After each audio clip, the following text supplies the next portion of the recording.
Da Canção Nova em um só lugar. Canção Nova Play. Sendo louvado seja nosso Senhor Jesus Cristo. Até no próprio folheto de canto de vocês está o tema desse congresso: preparai o caminho do Senhor. E a citação, Lucas 3, versículo 4. Vamos pega comigo, Evangelho de São Lucas, capítulo 3.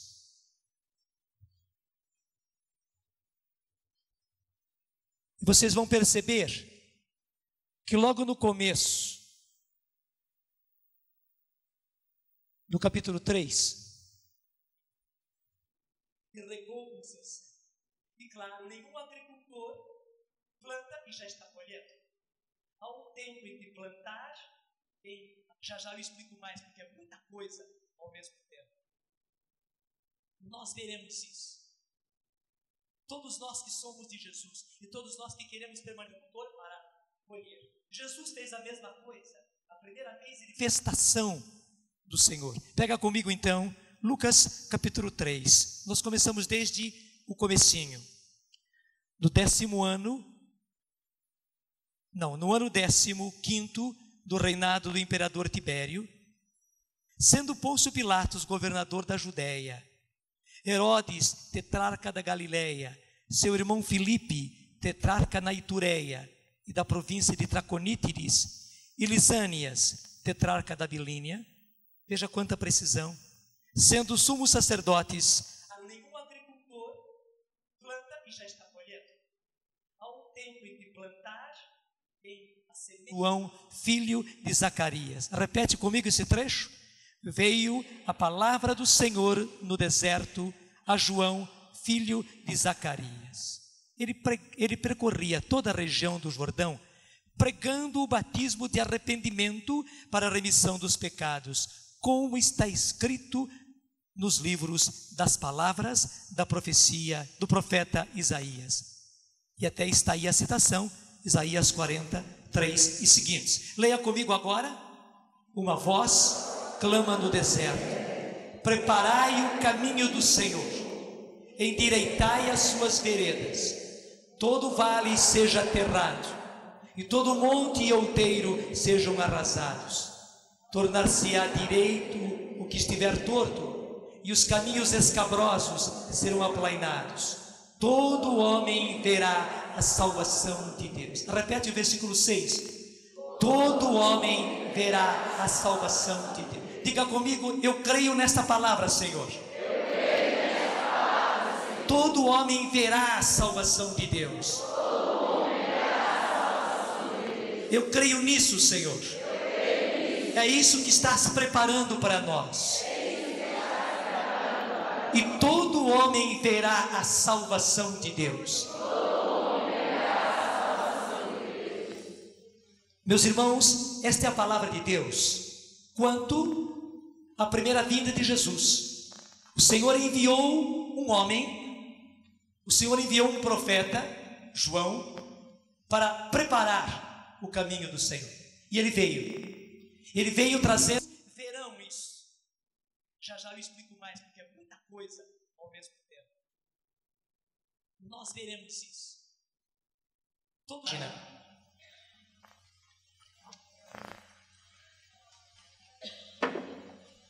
Versículo 16. Ora, como o povo estivesse na expectativa, e como todos perguntassem em seus corações se talvez João fosse o Cristo, se talvez João fosse o Messias, ele tomou a palavra dizendo: leia comigo agora: eu vos batizo na água, mas eis que vem outro mais poderoso do que eu, a quem não sou digno de lhe desatar a correia das sandálias. Ele vos batizará no Espírito Santo e no fogo. Em frente, ele tem a pá na mão e limpará sua eira e recolherá o trigo no seu celeiro, mas queimará as palhas no fogo inextinguível. O próprio João testemunhou primeiro: eu não sou o Cristo. Não sou. Eu não sou o Messias. Não sou. Pelo contrário, Ele já está no meio de vós. Vós não o conheceis, mas Ele já está no meio de vós. E mais ainda, eu não sou digno de desatar nem mesmo as correias do seu calçado, porque Ele é o Messias, Ele é o Cristo. Eu sou apenas aquele que veio preparar os seus caminhos. Eu vos batizo em água para a conversão, para a remissão dos pecados, mas Ele vos batizará no Espírito Santo e no fogo. Isso se referia à primeira vinda de Jesus. E o lindo, que agora, nesses tempos, uma vez que nós já estamos próximos da segunda vinda de Jesus, podemos dizer sem receio da volta do Senhor. E por que da volta do Senhor? Vocês se lembram perfeitamente? A continuação do Evangelho de São Lucas são os Atos dos Apóstolos. Sem perder esse trecho, que é o mestre para nós, avança rapidinho para os Atos dos Apóstolos, capítulo 1. Versículo 9, Atos 1, 9. Aí nos fala a respeito da ascensão. Dizendo isto, elevou-se da terra à vista deles, e uma nuvem o ocultou aos seus olhos. Enquanto o acompanhavam com seus olhares, vendo afastar-se para o céu, eis que lhes apareceram 2 homens vestidos de branco, que lhes disseram, leia comigo: homens da Galileia, por que ficais aí a olhar para o céu? Esse Jesus que acaba de vos ser arrebatado para o céu, voltará do mesmo modo que o vistes subir para o céu. Esse Jesus que acaba de vos ser arrebatado para o céu, leia agora, voltará do mesmo modo que o vistes subir. Inclusive, do mesmo modo que eu viste subir para o céu. Inclusive, o próprio texto dos Atos dos Apóstolos usa o termo voltará. Voltará por quê? Porque ele estava indo para o céu, mas estava indo para voltar. Veja bem, é muito importante. Muitos até pensam assim: Jesus foi para o céu, para ficar no céu, e depois vai ficar lá, e quando chegar o momento, Ele vai nos levar para o céu e tudo será lá. Não, os próprios anjos atestaram. Ele está indo agora, e vocês o estão vendo, vocês estão vendo ir sobre as nuvens. Ele voltará do mesmo modo que o vistes subir. Ele voltará. E voltará para quê? Para estabelecer o seu reino entre nós. Ele voltará para estabelecer o seu reino entre nós. E gente, logo no começo, eu já quero clarear de uma vez para sempre. Guarda isso na cabeça, guarda isso no coração e diz isso para todo mundo. O Senhor voltará com glória e poder para estabelecer o seu reino. E o reino de Deus é reino de Deus, é reino de paz, é reino de alegria, é reino de justiça, é reino de amor, é reino de imortalidade, é reino onde não haverá choro, nem lágrimas, nem dor. Para você ter mais certeza ainda, vai comigo lá para o Apocalipse, o finalzinho do Apocalipse, capítulo 21. O que é que vai acontecer quando o Senhor voltar? O que é que Ele virá estabelecer no meio de nós? João já viu na frente. João já viu na frente. Vi então o que? Leia comigo. Um novo céu e uma nova terra, pois o primeiro céu e a primeira terra desapareceram e o mar já não existia. E vi descer do céu, de junto de Deus, a cidade santa, a nova Jerusalém, é o reino de Deus, como uma esposa ornada para o esposo. Ao mesmo tempo, ouvi do trono de Deus, do trono do Pai, uma grande voz que dizia, leia comigo agora: eis aqui o tabernáculo de Deus com os homens, habitará com eles, e serão o seu povo, e Deus mesmo estará com eles. Gente, que maravilha! Que maravilha, o que vai acontecer é isto, é a palavra de Deus atestando, eis aqui o tabernáculo de Deus com os homens. Tabernáculo, o que é? Hoje nós pensamos em tabernáculo apenas nos tabernáculos das nossas igrejas, ao passo que o tabernáculo do tempo dos judeus era a tenda, aquela cabana feita de lona, onde eles ficavam. Eles não moravam em casas, Só depois é que começaram a morar em casas. Mas por longuíssimo tempo, e mesmo depois, quando eles começaram a morar em casas, a maior parte do povo não morava em casas, morava em tendas, morava em cabanas. Como é que a gente chama isso do camping? A barraca. Isso, para nós é barraca, né? É uma barraca, uma coisa que está ali de passagem. A barraca não tem separação, não tem divisão. Casa é casa, casa é parede, casa é pedra, casa até tem muro, casa tem parede separando. Ao passo que a barraca não, a tenda não. Está ali, entra, sai. E é isso que Deus está dizendo. Eis aqui, desculpe falar assim, a barraca de Deus conosco, a tenda de Deus conosco, o tabernáculo de Deus conosco. É isso que vai acontecer. Eis aqui o tabernáculo de Deus com os homens, habitará com eles. Jesus vai habitar conosco, gente. Você já imaginou que beleza? Jesus vai habitar conosco, gente. Como será? Nós nem imaginamos, mas está aqui na palavra de Deus. Quando Ele voltar, Ele virá estabelecer o seu reino, Ele estabelecerá o seu tabernáculo, a sua tenda entre nós. Quando falamos em tenda, isto é, pode-se entrar e sair, teremos acesso, e Ele habitará conosco, como está na palavra, habitará com eles e serão o seu povo, e Deus mesmo estará com eles, Isto vai acontecer aqui nesta terra. Não fiquem pensando coisas erradas, que isso vai ser lá no céu. Depois vai ser no céu, mas muito depois vai ser no céu. Agora vai ser aqui para a glória de Deus, para o triunfo de Deus, para que se cumpra toda a palavra de Deus, para a glória inclusive de Jesus, que veio a primeira vez para plantar a semente do reino de Deus. E não somente Ele plantou a semente do reino de Deus nesta terra. Semente se planta na terra, gente. Estou ensinando o Padre Nosso para o vigário, né? Semente se planta na terra. Foi nesta terra, na nossa terra onde nós habitamos, que Jesus veio, o Filho de Deus veio e plantou a semente do reino de Deus, plantou a semente do reino dos céus. É semente do reino dos céus, mas plantada aqui. E não somente plantou, mas Ele regou com o seu sangue.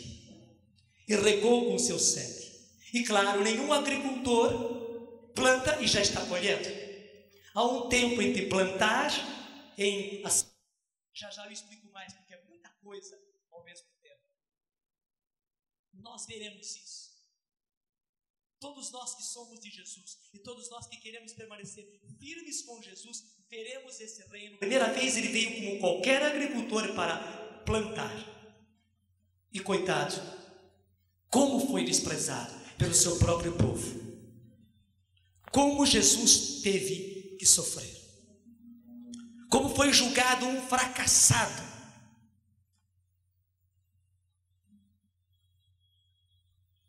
Mas Ele voltará. E como aconteceu nesses 2000 anos, infelizmente, que muita gente até pensou que Jesus foi um fracassado, até mesmo dentro da igreja, até pela situação social da terra, até pela situação social do nosso povo. Quanta gente pensou que Jesus foi um fracassado, que o evangelho dele, que a doutrina dele não deu em nada, e que o sangue dele não valeu nada, que o negócio é outra coisa, é nós entrarmos em ação e fazermos justiça pelas nossas próprias mãos mesmo. Mas Ele voltará. E voltando, Ele vai agora estabelecer o que Ele havia plantado. Ele vai agora estabelecer o seu reino entre nós. E Ele mesmo morará conosco aqui nessa terra, gente, aqui nessa terra, onde Ele foi desprezado, onde Ele foi traído, onde Ele foi julgado, onde Ele foi condenado, onde Ele foi levado à morte. Nesta terra Ele reinará. E nós veremos Jesus. E todos aqueles que são de Jesus, mortos ou vivos, verão isso. Já eu explico mais, porque é muita coisa ao mesmo tempo. nós veremos isso.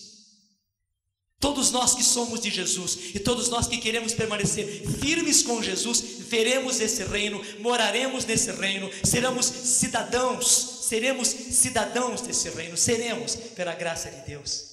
E veja, para concluir, habitará com eles e serão o seu povo, e Deus mesmo estará com eles. Leia forte comigo agora o versículo 4. Enxugará toda lágrima de seus olhos, e já não haverá morte, nem luto, nem grito, nem dor, porque passou a primeira condição. Gente, que beleza nesta terra, e não vai demorar muito não pense que seja no céu. Infelizmente nós fomos para uma doutrina errada, pensando que a coisa ia ser lá no céu. Não, no céu é depois. Eu vou mostrar também o que vai ser no céu depois. Mas Jesus virá estabelecer o seu reino aqui, para a glória dele, para que os homens vejam, para que todos os homens vejam, os que o aceitaram, os que não aceitaram, para que todos os povos também, aqueles que não foram cristãos, que não conseguiram ser cristãos, que não quiseram ser cristãos, para que todos os homens de todos os tempos possam ver. E mais ainda, para nenhum agricultor planta e já está colhendo. Há um tempo em que plantar do Senhor, para que os demônios possam ver e se humilhem e reconheçam e tenham que se dobrar. Para tudo isso Jesus virá e estabelecerá o seu reino aqui. Diga comigo: eu creio, Senhor, porque a tua própria palavra diz: e o seu reino não terá fim. O próprio anjo já disse a Maria, quando ele anunciou que ela seria a mãe do Salvador: o seu reino não terá fim. Não é verdade que o próprio anjo já disse isso a Maria? O próprio anjo disse isso a Maria. E o seu reino não terá fim. O reino de Deus vai estabelecer aqui. Deixa eu falar mais uma coisinha, porque eu vejo que tem pessoas duvidando, achando, não é que você, sabe, com 1000 minhocas na cabeça, acho que não é bem isso. Eu nunca ouvi isso. O padre está falando umas coisas meio esquisitas. Gente, como é que nós pedimos no Pai Nosso? Reza comigo: Pai Nosso que estais nos céus, santificado seja o vosso. Agora bem forte. Como é que você disse? E venha o que é? É eu ir para lá ou é ele vir para cá? É ele vir para cá. Jesus não ia ensinar uma oração errada. Venha a nós o vosso reino, venha a nós o vosso reino, e seja feita a vossa vontade, assim na terra como no céu. No céu se faz a vontade de Deus, na terra até agora infelizmente não se fez. Nem quando Jesus veio a primeira vez não se fez. Os homens o refutaram, recusaram, rejeitaram. Mas a vontade de Deus vai ser feita na terra. Então nós teremos essa maravilha que está aqui anunciada. Então, e veja que beleza, todos os que têm chorado e sofrido, escute isso: ele enxugará toda lágrima de seus olhos, e já não haverá mais morte. Gente, não haverá mais morte. Está aqui na palavra de Deus. Nem luto, nem grito, nem dor, porque passou a primeira condição. E é por isso que Jesus mandou que nós pedíssemos: venha a nós o vosso reino, venha a nós o vosso reino, venha a nós o vosso reino. Jesus não ia mandar que a gente pedisse uma coisa ruim. Nós estamos pedindo uma coisa boa, claro, uma coisa excelente, que venha logo o seu reino, o reino de Deus, o reino de Jesus, que se estabeleça entre nós.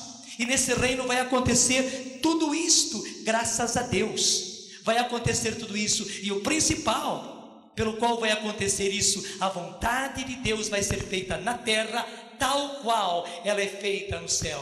E então o seu nome vai ser santificado. Porque até hoje o nome de Deus tem sido desprezado. Não é verdade que existe gente até ignorante que diz: mas se Deus existisse, não haveria tanta fome, não havia tanta miséria, não havia tanta injustiça, não havia tanta opressão, não havia tanta gente doente, não havia tantas doenças, não haveria tanta miséria, não havia tanta criança coitadinha morrendo, e criança sofrendo, e criança no hospital. Não é isso que dizem? Mas o nome de Deus vai ser santificado. E quando nós virmos o reino de Deus estabelecido, nós entenderemos todo o plano de Deus que agora nós não entendemos. Somente que, e veja bem, somente que, para que Jesus venha e estabeleça o seu reino, ele tem que fazer uma limpezinha nessa terra. Que está suja, não está? Tá. E como está sujo, disseram alguns. Tem razão, e como está sujo. E ele virá para fazer essa limpeza. E qual é essa limpeza? Nós não vamos ler tudo agora, né? Mas você pode ver, no capítulo 19, já aparece, é fácil, é logo atrás, uma página atrás, Apocalipse 19, 19. 19. Eu vi a fera e os reis da terra com seus exércitos, reunidos para fazer guerra ao cavaleiro e ao seu exército. Quem é esse cavaleiro? É Jesus, que está lá em cima no versículo 11. Vi ainda o céu aberto, e eis que aparece esta colheita. Há um tempo em que se fiel e verdadeiro, e é com justiça que ele julga e guerreia. Tem olhos flamejantes, há em sua cabeça muitos diademas, e traz escrito um nome que ninguém conhece, senão ele. Está vestido com um manto tinto de sangue, e você sabe o porquê que ele está vestido com um manto tinto de sangue. E o seu nome é o Verbo de Deus, e o seu nome é o Verbo de Deus. Seguiam-no em cavalos brancos os exércitos celestes, vestidos de linho fino e de uma brancura imaculada. São aqueles que já estão com Deus, que já morreram e estão com Deus, os eleitos, os escolhidos, os exércitos de Deus, e aqueles que serão ressuscitados e aqueles que serão transformados. Eu explico logo mais isso aí. Ele vem com os exércitos de Deus, de sua boca sai uma espada afiada, para com ela ferir as nações pagãs, porque ele deve governá-las com cetro de ferro e pisar o lagar do vinho da ardente ira do Deus dominador. Leia comigo 16. Ele traz escrito no manto e na coxa, o que? Rei dos reis. E claro, nenhum agricultor planta e já está colhendo.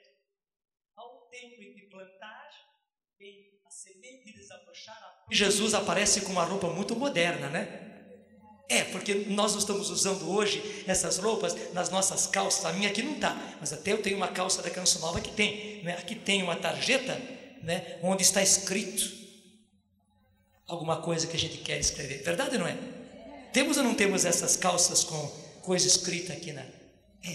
Jesus até está aparecendo aqui. João o viu com uma roupa bem moderna, no seu manto e na sua coxa. Explicou dele, na sua coxa. A coxa é isso aqui, né? Acho que é, né? A minha é essa aqui. O que está escrito no manto e na coxa? Rei dos reis, Senhor dos senhores. Rei dos reis e Senhor dos senhores.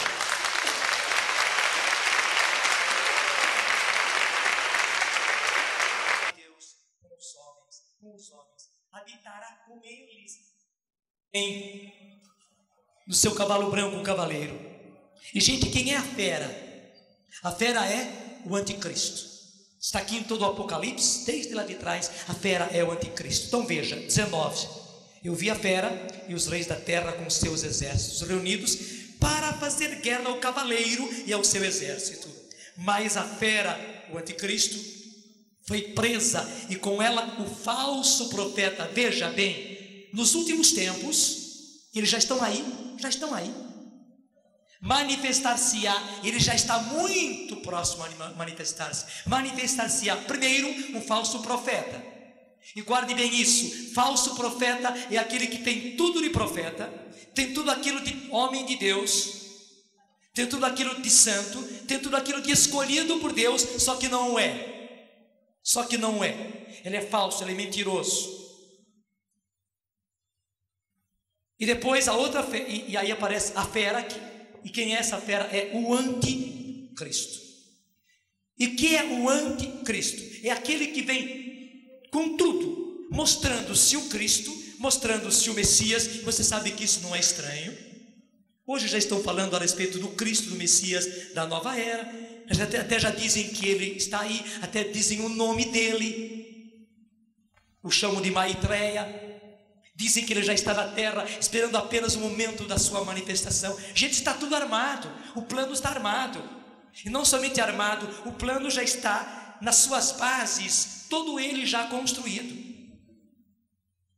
Mas nós não precisamos ter medo, porque Jesus já nos mostrou principalmente o final. E qual é o final? Nós vimos lá, ele virá e estabelecerá no nosso meio céus novos e terras novas. Nós estamos vindo para trás. Uma outra coisa que vai acontecer, embora quando o anticristo vier, e com ele o falso profeta, vai causar um estrago muito grande na igreja, no mundo.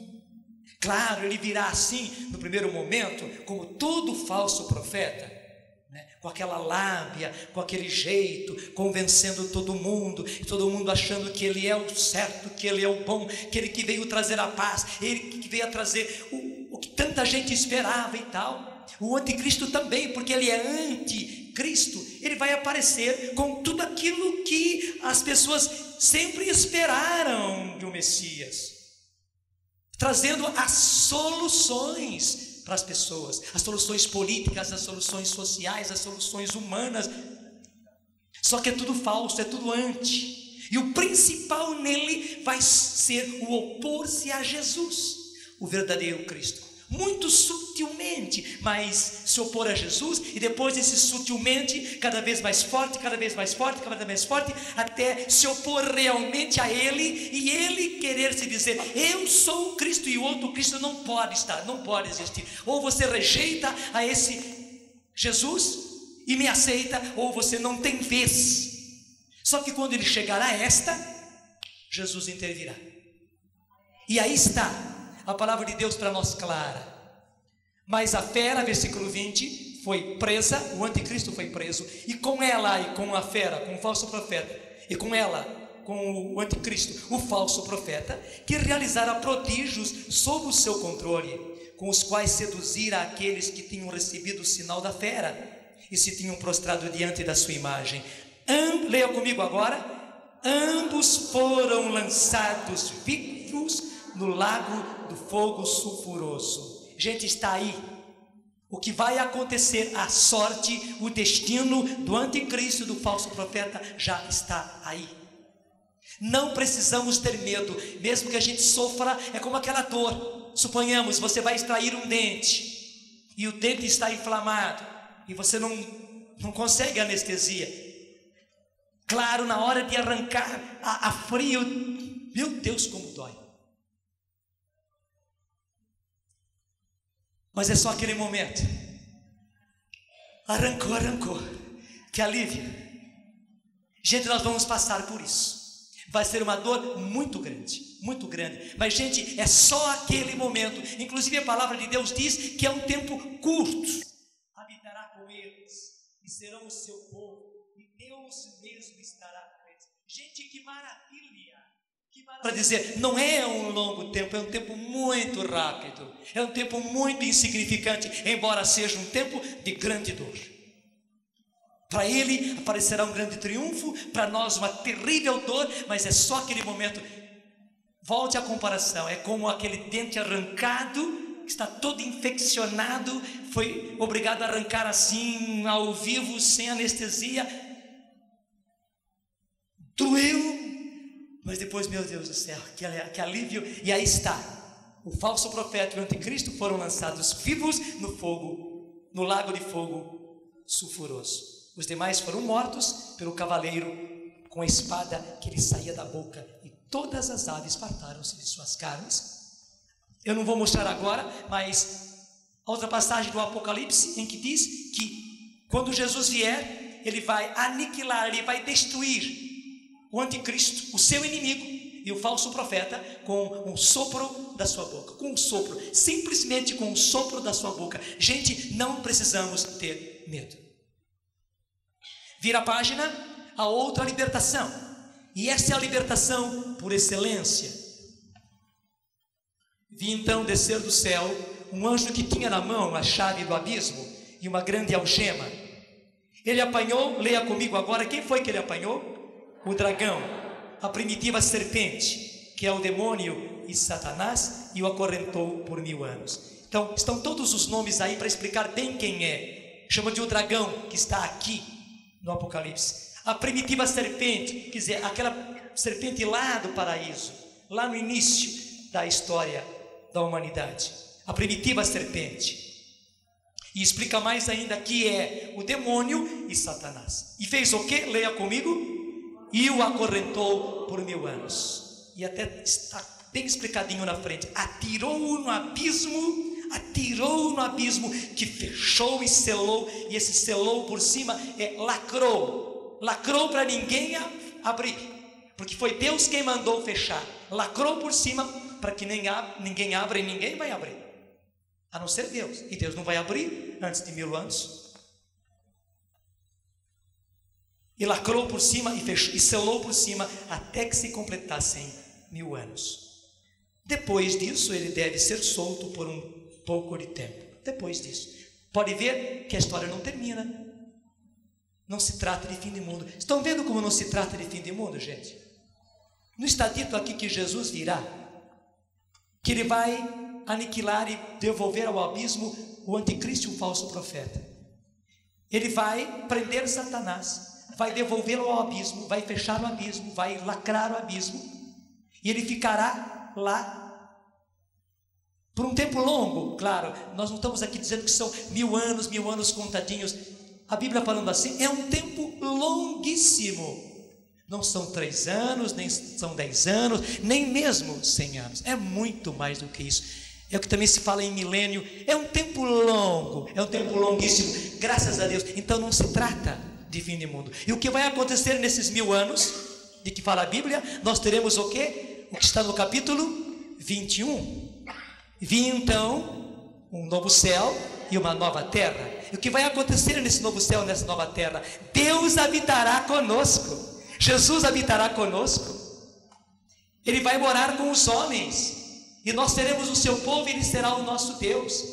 E ele enxugará toda a lágrima dos nossos olhos. E já não haverá nem morte, nem luto, nem grito, nem dor. Porque passou a primeira condição.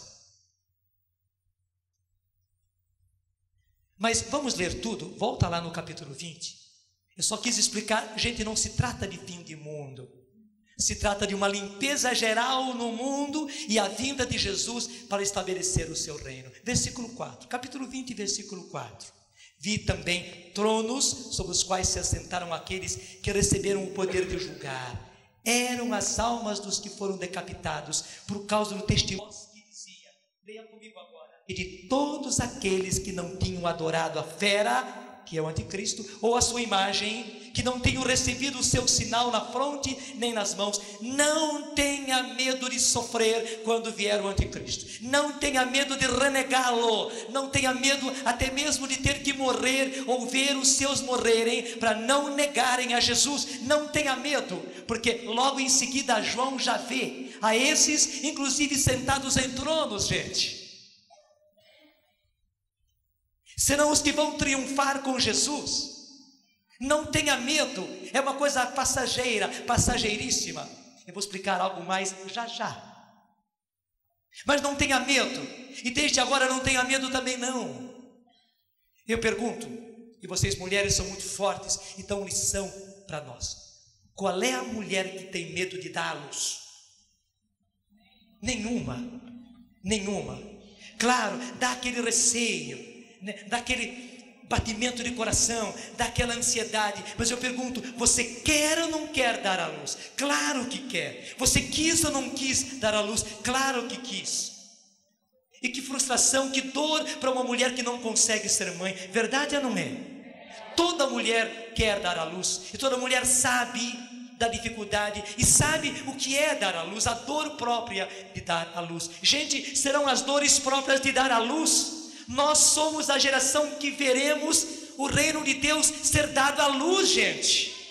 É a partir de nós que o reino de Deus vai ser dado à luz. Claro que era preciso que isso acontecesse também com dor. A dor não vem de Deus. Você está vendo que a dor vem toda por causa do anticristo, do falso profeta, por causa daqueles que não aceitaram Jesus. Jesus não quereria que isso acontecesse com dor, mas por causa dele será com dor. Mas a vitória será de Jesus e a vitória será nossa.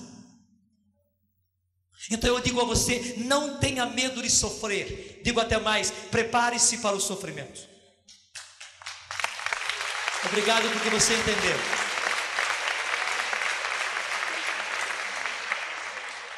Vem cá, Dunga.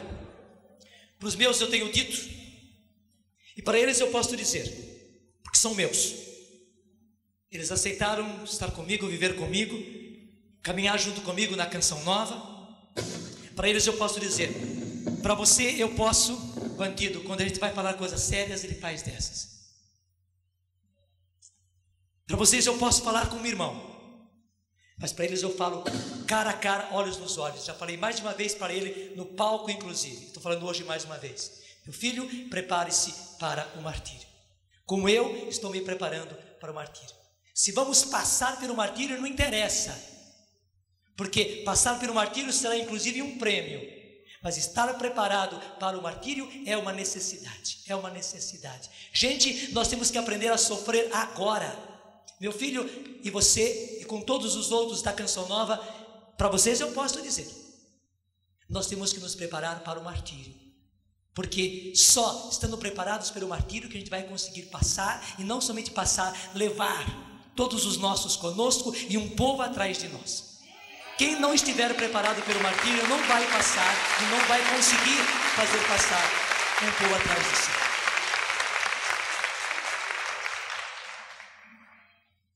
E veja, nessa hora, bambeia a perna, não bambeia? Bambeia. Eu estou dizendo para vocês, eu não estou brincando não, porque gente, hoje eu já estou preparado, porque Deus vem me preparando há muito tempo. Há muito tempo. Eu não estou falando coisinhas para vocês que eu aprendi ontem. Não, Deus tem falado comigo pelo menos há 10 anos a respeito dessas coisas. Destas coisas, pelo menos há 10 anos. Não, eu digo mal. Eu diminui o tempo. É desde lá 1974. Deus está falando comigo a respeito disso pelo menos há 20 anos. Se vocês forem pegar fitas minhas lá dos anos 74, 75, 76, vocês vão ver essas coisas, aquelas fitas velhinhas. Claro, lá eu estava começando a aprender essas coisas. Então, por isso, naquele tempo, a minha perna bambeava, claro que bambeava. Porque humanamente a gente tem receio. Até eu digo, vocês mulheres, humanamente você pode ter medo da expectativa de dar à luz. Mas não é verdade que quanto mais perto chega, de um modo especial, na hora que está tudo pronto, a criança já está na posição, mesmo que não esteja, vai precisar uma cesariana, né? Deus dá a você e tira lá de dentro de você uma coragem tal que você enfrenta tudo, né? E que dá lição para qualquer um, para qualquer médico, para qualquer parteira, para qualquer marido e para qualquer homem, que Deus dá, tenha certeza que a mesma coragem, a mesma força Deus dá. Então por isso, depois desse tempo todo, depois de 20 anos, né, moleza também, né, que Deus me preparou, uma boa gestação, né, as minhas pernas já não bambeiam mais, agora é a minha, agora é a sua, né?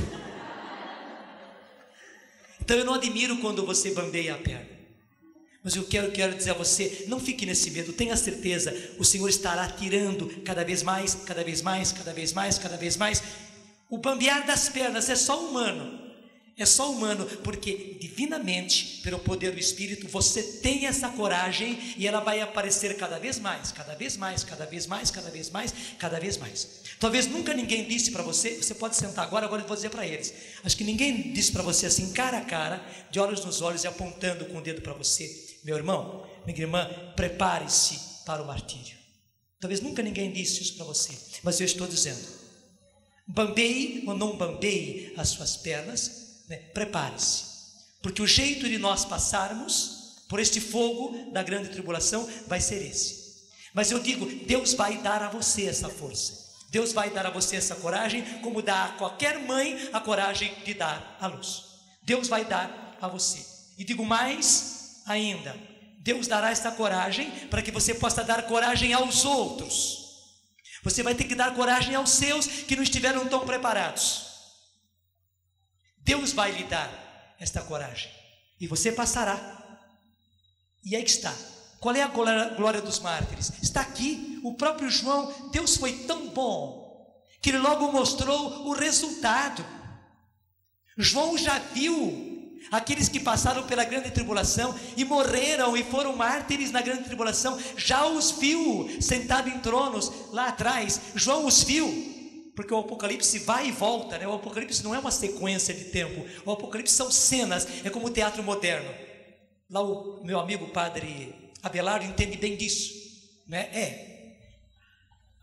Ele entende bem de teatro. É como o teatro moderno e também o teatro antigo, o teatro grego, né? É feito por cenas. Há uma cena aqui, a outra cena lá, só que não é uma sequência de tempo. Não é como uma novela que vai seguindo o tempo. Não, é uma cena aqui, é outra cena lá, é outra cena lá. E às vezes, independente de tempo, o Apocalipse é assim. Então, um pouco atrás, o Apocalipse diz também que João viu esses que passaram pela grande tribulação, porque ele pergunta ao anjo: mas quem são esses que estão vestidos de vestes brancas e com palmas nas mãos e coroa na cabeça, porque estão muito lindos, é uma maravilha isso. E o anjo disse: esses são aqueles que passaram pela grande tribulação, lavaram o seu sangue, lavaram as suas vestes no sangue do Cordeiro, e agora receberam estas vestes brancas, e tem coroas na cabeça, e tem palmas nas mãos. Gente, quem tiver que ser mártir na grande tribulação, você não imagina a glória e o triunfo que vai ter. E os outros também que passarem sem morrerem mártires, mas sofrerão muito, eles estarão aqui, como a palavra de Deus nos diz.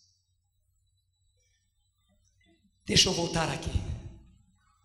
Eu estava no versículo 4, eu vou reler. Vi também tronos sobre os quais se assentaram aqueles que receberam o poder de julgar. Quem eram eles? Eram as almas dos que foram decapitados por causa do testemunho de Jesus e da palavra de Deus, e todos aqueles que não tinham adorado a fera ou a sua imagem, que não tinham recebido o seu sinal na fronte nem nas mãos. Leia comigo agora. Eles viveram uma vida nova e reinaram com Cristo por 1000 anos. Está aí, gente. Está aí os que passarem, nós que passaremos pela grande tribulação, e vamos sofrer, mas vamos passar através dela. Está aqui, eles, está falando de mim, está falando de você. Até podemos dizer, nós viveremos uma vida nova e reinaremos com Cristo por 1000 anos. É o que está logo na frente. João viu um novo céu e uma nova terra. É a outra cena, mas são as mesmas pessoas em cenas diferentes que Deus mostra para João. Eles viveram com Cristo por 1000 anos, viveram uma vida nova, é o reino de Deus, é essa vida nova que está nos aguardando, gente. Que maravilha nesta terra. E digo mais, certeza ainda, vai comigo lá para o Apocalipse final. Eu já vou adiantar, porque eu já estou sentindo muita gente angustiada. Porque eu, tudo bem, você está dizendo, mas e os meus? É muito sério o que eu vou lhes dizer. Eu só lhes digo porque realmente eu tenho a certeza das revelações pelas quais o Senhor me dá a garantia disso. Garantia de fé. Que o Senhor tem dito repetidamente, para você ter mais certeza ainda, vai comigo lá. E especialmente quando nós entrarmos na grande tribulação, o Senhor fará, Ele mesmo fará. Ele o fará através da sua mãe, e o fará através de vários meios, inclusive na natureza, sinais tão grandes e prodígios tão extraordinários. Portanto, milagres, curas, maravilhas mesmo Deus vai fazer. Ele vai fazer tantos sinais e tantos prodígios que todos aqueles que quiserem se converterão. E o Senhor garante, só não se converterá quem não quiser mesmo. Entenda bem, o Senhor vai fazer sinais tão grandes, E sinal é sinal. Sinal é coisa que se vê, é coisa que se apalpa. Usando da sua mãe, como tem usado. Usando de outros meios, inclusive da natureza, para sinais tão grandes, tão portentosos. E realizará prodígios tão grandes que todos poderão ver.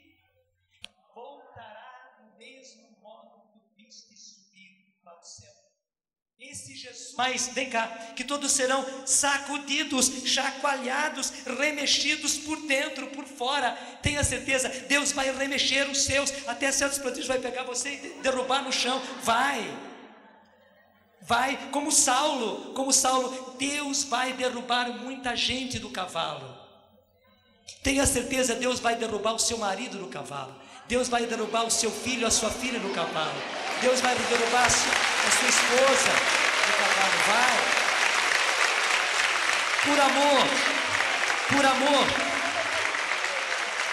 Por amor. Como, claro, Jesus não derrubou Paulo do cavalo por desamor, pelo contrário, foi para derrubá-lo de Saulo, e depois através, como é que chamava aquele hominho lá da cidade de Damasco? Como é que é? Ananias, né? E quem era Ananias? Ele aparece só uma vez na Bíblia, só uma vez. Era um homem simples, como esses homens simples da nossa cidade. Não tem gente da arrumação firminha, né? Mas simplesinho. Certos hominhos para os quais a gente não dá grande valor, né? Ananias era um hominho assim, que Jesus mandou, que foi lá a Saulo, o grande, mas já derrubado do cavalo, e até olhou Saulo da cabeça aos pés assim. Meu irmão Saulo, também com as pernas, coitadinho, ele me mandou aqui para orar para você, meu irmão, para tirar a cegueira dos seus olhos e te dar o derramamento do Espírito Santo, e te fazer cheio do Espírito Santo. E Ananias fez isso. E quando Ananias orou, quando aquele hominho Ananias orou por Saulo, aquele Saulo que todos nós conhecemos, primeira coisa, escamas saíram dos seus olhos. Gente, dos olhos de muita gente, dos olhos do seu marido, dos olhos do seu filho, da sua filha, revoltado, intelectualoide, que não quer saber das coisas de Deus, da sua mulher tão teimosa, tão turrona, do seu pai, da sua mãe, que não quer saber das coisas de Deus. Vão cair escamas, acredite nisso, vão cair escamas. E mais ainda, ela vai ser, pelo poder de Deus, cheio do Espírito Santo, como aconteceu com Saulo. Vai acontecer. Deus e Pai. Vai acontecer. E o Senhor garante que só não se converterá, só não se salvará quem não quiser. Veja, nós estamos dentro de uma grande lógica, porque dá até dó de voltar lá atrás, né? Qual foi a última frase que eu pedi que vocês lessem todos e bem forte? Foi lá em Lucas 3, a partir do versículo 4, que é o tema desse encontro. Quando nós chegamos ao versículo 6, eu disse, repete esta frase. Então é Lucas 3, versículo 6. Qual foi a frase que você repetiu, que você está encontrando agora? Leia comigo. Todo homem verá a salvação de Deus. Repete. Todo homem verá a salvação de Deus. Gente, as revelações estão plenamente de acordo com a Escritura. As revelações não dizem nada a mais do que a Escritura. Está aqui. Todo homem, quando fala homem, não é essa coisa tola de feminismo, né? Então tem que falar, os homens e as mulheres verão a salvação. Tolice. Todo mundo sabe que homem aqui é homem e mulher, é a humanidade, é a criatura humana. E vocês sabem disso. Ninguém está dizendo aqui que é todo homem. Não somos nós, não. Somos nós, homens e mulheres, adultos e crianças. E aí está a beleza. Leia comigo de novo o versículo 6. Todo homem verá a salvação de Deus. Gente, todo homem verá a salvação de Deus. Verá, é o Senhor prometendo. E as revelações estão mostrando, e o Senhor vai fazer tantos prodígios, sinais e milagres, que todos verão a salvação de Deus. Só que o próprio Deus diz, pena que entre ver a salvação de Deus e aceitar a salvação de Deus, depende da pessoa. Mas daí, gente, tenha certeza, você já terá feito tudo, e Deus já terá feito tudo. Deus promete que Ele vai fazer sinais tão grandes, prodígios tão extraordinários, Ele vai derramar graças tão grandes que todos verão a salvação de Deus. Agora, se o bandido, teimoso, turrão, que nem uma jumenta, né, que não quer aceitar, mas nem Deus deu jeito nele, está certo ou não está certo? Se nem Deus deu jeito nele, então a culpa é dele. Nós temos a certeza que, graças a Deus, serão poucos esses, e não será nenhum dos seus, não será nenhum dos seus, não será nenhum dos seus. E como é que eu posso garantir isso? Como é que eu posso garantir isso? Porque o Senhor está dizendo: o fermento de salvação na sua casa e na sua família é você.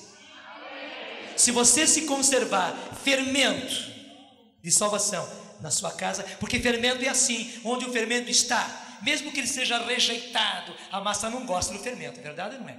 A massa rejeita o fermento, como também a comida, ela não aceita o sal. Mas queira ou não queira, o fermento caminha na massa. Você é o fermento de Deus, você é o fermento de salvação que Deus colocou na sua casa. Você até fica admirado, mas por que sou eu somente na minha casa? E mais ninguém? Porque Deus, e veja bem a sabedoria de Deus, Deus quis colocar pelo menos um fermento em cada casa.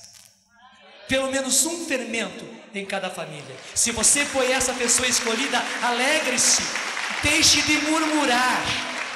Até hoje você murmurava: mas por que eu sou sozinho? Por que os meus filhos? Por que o meu marido? Ou por que a minha mulher? Porque há muito marido que sofre por aí, aguentando as pontas sozinhos. Por que somos nós apenas aqui em casa? Mas os meus pais, e os meus tios e os meus primos, e ninguém quer saber, e no meu emprego ninguém quer saber. Se Deus escolheu você, e mais ainda, se Deus escolheu alguns da sua casa, da sua família, para ser fermento, louve a Deus e assuma a sua missão. E aí está. Em vez de ficar deplorando e chorando e vivendo de medo: o que vai acontecer com os meus? Eles vão se perder, meu marido vai se perder, até o meu marido que já me largou e tal, que vive no adultério, ele vai se perder. Em vez de ficar com medo, seja este fermento. Seja, e fermento, para ser fermento, tem que se encher mais da força de fermento. E qual é a força de fermento? É o Espírito Santo. Seja cada vez mais cheio, mais cheio, mais cheio do Espírito Santo. Ore mais, ore mais, ore mais, ore melhor, ore melhor. Eu digo, ore mais, ore mais, ore mais, ore mais, ore sem cessar, como diz a palavra de Deus. Dobra os joelhos, meu filho, dobra os joelhos, minha filha. Nós temos orado pouco, temos orado pouco. Fermento tem que ser fermento. Fermento está soltando a sua força para se espalhar na massa, e a nossa força é a oração. O fermento tem que estar ativo, e o fermento é ativo na massa. Ore, ore, ore, ore, jejue, jejue, jejue, busque a Eucaristia, participe da missa, comungue, penitencie-se, sofra, ofereça os seus sofrimentos, seja fermento ativo. Talvez você até se cansou de falar, e talvez não seja mais questão de falar. Seja,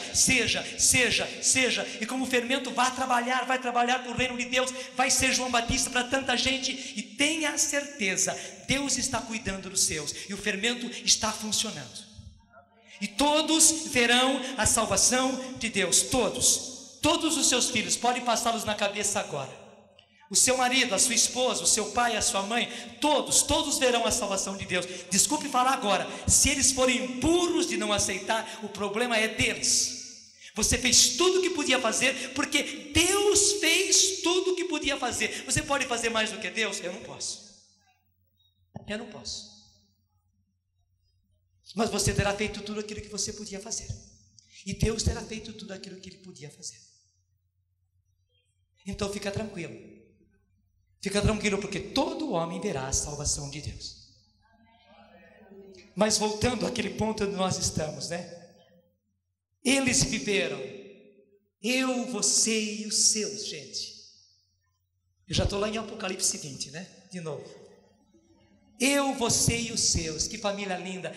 E saiba, nós nos conheceremos. Claro, no reino de Deus nós nos conheceremos, nos veremos. Não haverá mais morte, nem luto, nem dor. Não haverá. E nós nos amaremos muito, porque vai ser o reino do amor. Eles viveram uma vida nova e reinaram com Cristo por 1000 anos. Pegue aí, Apocalipse 20, eu vou entrar no versículo 5. Os outros mortos não tornaram a vida até que se completassem 1000 anos. Por que não voltaram à vida? Porque eles, infelizmente, não foram de Cristo durante a sua vida. Depois haverá o segundo julgamento, no final. Esse será de condenação. Agora estamos no primeiro. Aqui logo você vai perceber que tem 2 julgamentos. O primeiro é de salvação. E eu, você e os nossos participaremos desse. E viveremos com Cristo. E viveremos com Cristo por 1000 anos. Veja aí, versículo 5. Os outros mortos não tornaram a vida até que se completassem os 1000 anos. O que está escrito agora? Esta é a primeira ressurreição. Esta é a primeira ressurreição. Feliz e santo é aquele que toma parte na primeira ressurreição. Sobre ele a segunda morte não tem poder, mas serão sacerdotes de Deus e de Cristo e reinarão com ele durante os 1000 anos. Depois que se completarem 1000 anos, Satanás será solto da prisão, sairá para seduzir as nações dos 4 cantos da terra, Gog e Magog, reuni-las para o combate, serão numerosas como a areia do mar. Mas isso tem 1000 anos pela frente, não precisa pensar nisso já agora não é? Subiram numerosas, subiram à superfície da terra e cercaram o acampamento dos santos, que seremos nós, e a cidade querida. Mas desceu um fogo dos céus e os devorou. O demônio sedutor deles será lançado num lago de fogo e de enxofre, onde já estavam a fera e o falso profeta, e onde serão atormentados dia e noite pelos séculos dos séculos. Agora veja aí, julgamento geral, que equivale a julgamento final. Veja, gente, depois haverá uma segunda ressurreição. Vi então um grande trono branco, e aquele que, isso lá no final, depois dos 1000 anos, e aquele que nele se assenta, os céus e a terra fugiram de sua face, e já não se achou lugar para eles. Vi os mortos, grandes e pequenos, de pé diante do trono. Abriram-se livros, e ainda outro livro, que é o livro da vida, e os mortos foram julgados conforme o que estava escrito neste livro, segundo as suas obras. O mar restituiu os mortos que nele estavam, do mesmo modo a morte e a morada subterrânea, cada um foi julgado segundo as suas obras. A morte e a morada subterrânea foram lançadas no tanque de fogo. A segunda morte é esta. A segunda morte é esta, o tanque de fogo. Todo o que não foi encontrado escrito no livro da vida foi lançado ao fogo. Mas isso, gente, é lá depois dos 1000 anos. Portanto, o que vem agora, contem para todo mundo. Foi longa a conversa, né? Mas conta para todo mundo que não vai ser fim de mundos. Vai ter dor? Vai ter dor. Vai ter muita destruição? Vai, porque o demônio é debochado. Ele construiu esse império na terra, e na hora que ele perceber que ele não tem mais jeito, ele vai fazer como a criança faz quando faz um castelo de areia na praia. Ele vai chegar e vai chutar tudo, e vai haver muita destruição, mas vai ser destruído aquilo que ele mesmo construiu. Então deixa cair, vai ter muita dor, mas não fica pensando só nas catástrofes. Haverá catástrofes? Haverá. E por que haverá catástrofes? Deus vai fazer catástrofes? Não, é o debochado do demônio, que construiu um império e não vai querer se render. E então, antes de se render, como todo condenado faz, vai chutar o seu império, e vai ruir, e vai haver catástrofes. Mas o que vai cair é aquilo que ele construiu. Mas quanto a nós, eu, você e os seus, nós viveremos com Cristo em céus novos e em terras novas. Louvado seja nosso Senhor Jesus Cristo. Tudo da Canção Nova em um só lugar. Canção Nova Play.